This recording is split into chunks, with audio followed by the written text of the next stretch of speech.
এই যে আমরা যাকাত প্রদান করি, আমাদের বাংলাদেশের যাকাতের সিস্টেমটা একটু অন্যরকম।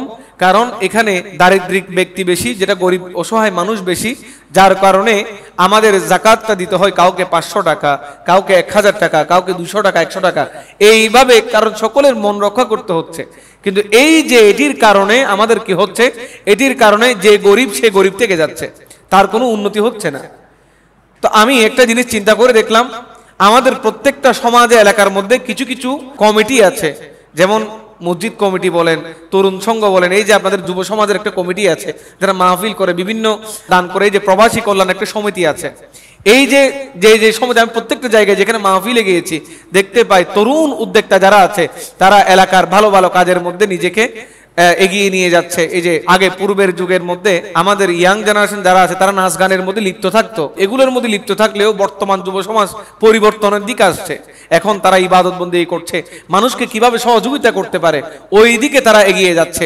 সেই জন্য আমি বলতে চাই, যদি ভালো মনে হয় আপনারা অ্যাকসেপ্ট করে নেবেন, এলাকার যত প্রভাবশালী ব্যক্তি আছে, দানবীর আছে, যারা যাকাত প্রদান করে, যাদের উপর যাকাত ফরজ, আমি ধরলাম 200 পরিবার আছে এলাকার মধ্যে, 200 পরিবার থেকে আল্লাহ 100 পরিবারকে সামর্থ্য দিয়েছেন, যারা 100 পরিবার স্বাবলম্বী, যারা যাকাত দেন। আমাদের তরুণ সংঘ যারা আছে, আমাদের যুবক যারা আছে, এলাকার যত কমিটি আছে, তারা যদি চায় ওই 100 পরিবার থেকে যদি অন্ততপক্ষে 5000 টাকা করে, যদি কারো যদি 50,000 টাকা যাকাত আসে, ওইখান থেকে যদি 5000 টাকা যদি ফান্ডের মধ্যে দান করে, একটা যাকাত ফান্ড যদি করা হয়, প্রত্যেকটা ঘরের মানুষদেরকে, সদস্যদেরকে নিয়ে একটা যদি এলাকার যাকাত ফান্ড করা হয়, 5000 টাকা করে যদি ওইখানে প্রতি বছর দেওয়া হয়, 100 পরিবার যদি 5000 টাকা করে দেয়, তাহলে 5 লক্ষ টাকা হয় বছরে।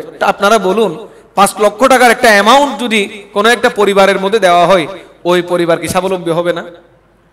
পরিবার স্বাবলম্বী হয়ে যাবে এবং আগামী বছরও দান করার জন্য সে নিজে যাকাত দিতে পারবে। তো ফারুক আজম রাদিয়াল্লাহু তাআলা আনহু বলেন, তোমরা যাকাতটা এমন ভাবে প্রদান করো, এমন ভাবে দাও যেন আগামী বছর ওই ব্যক্তি যাকাত দিতে পারে। মানুষকে যাকাত দেওয়ার সময় ওইভাবে স্বাবলম্বী করে দাও। হ্যাঁ, আপনার আমার এটার ক্ষেত্রে অনেকে হয়তো সুবিধা নিতে পারবেন, হুজুর আমার যাকাত এত টাকা আসে কিন্তু আমি যাকাত এত টাকা দিই না। হ্যাঁ, আপনি আপনার যাকাত কত টাকা আসছে ওইটি গোপন রেখে অন্ততপক্ষে আপনার যাকাতের 3 ভাগের 1 ভাগ একটা ফান্ডের মধ্যে দান করুন। এলাকার কয়েকজন মিলে একটা ফান্ড করুন, ওইখানের মধ্যে যখন আপনি যাকাতটা দিবেন, আপনার যাকাতের টাকা দিয়ে একটা পরিবারকে যদি এক লাইন করে দেওয়া যায়, বা 2টা অটো রিক্সা বলেন, একটা সিএনজি বলেন, অথবা ঘরের মধ্যে থেকে 2টা গাভী গরু নিয়ে দেওয়া যায়, ওইগুলো দিয়ে দেখা যাবে এই ব্যক্তি 1 বছর 2 বছরের মধ্যে স্বাবলম্বী হয়ে যাবে। তো এইভাবে যদি আপনি ধারাবাহিক 1 বছরের মধ্যে 2টা ফ্যামিলিকে রেডি করলেন, এর পরের বছর আর 2টা করলেন, এইভাবে যদি রেডি করেন, 10 বছরের মাথায় এলাকার মধ্যে আর কোনো গরিব থাকবে না। আগে আপনার এলাকার প্রতিবেশীদেরকে দেখুন, এলাকার প্রতিবেশীদেরকে স্বাবলম্বী করার চেষ্টা করুন। এই যাকাতটা মূলত দেওয়া হয়েছে এই কারণে, যেন আমাদের প্রতিবেশী, আমাদের গরিব দুঃখী যারা আছে, তারা যেন স্বাবলম্বী হতে পারে। কিন্তু আজকে এটা আমরা একটা ব্যবসায় পরিণত হয়ে গিয়েছি।